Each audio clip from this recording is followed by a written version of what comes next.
Hi, I'm Sarah Braik from the Cathedral in Portland. As a first-time General Convention deputy, I thought it might be a bit intimidating, but it really wasn't. General Convention is a great example for the church of how bishops, clergy, and laity all participate equally in the business of being church. Even when there were problems, and there were many problems with Wi-Fi, it was a great opportunity to get to know my deputation better and to meet other deputies from other states.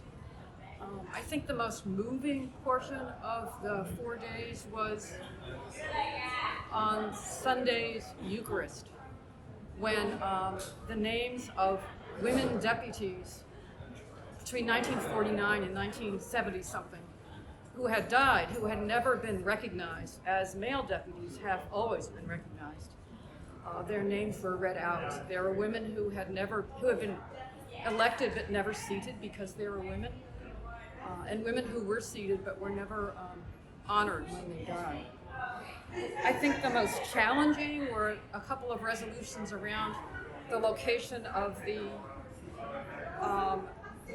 81st and 82nd conventions, trying to weigh the needs for safety of deputies who might be pregnant and would need emergency medical care, or LGBTQ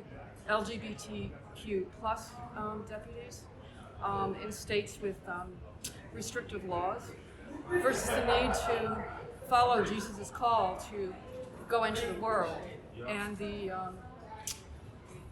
need to support Episcopalians in those states. The most inspiring, I think, were two sermons. One of them was by Bishop Eugene Sutton of Maryland, who talked about his dioceses making reparation by reinvesting in African American communities in Maryland. And this morning's sermon by the new president of the House of Deputies, Julia Ayala Harris, who talked about truth-telling as redefining weeds as flowers, and some of the courtesy resolutions. These were actually some of my favorite parts, strangely enough. Especially the ones for outgoing president of the House of Deputies, Gay Clark Jennings, and for the parliamentarian Brian Kruslock. The tributes and the responses were heartwarming and very funny.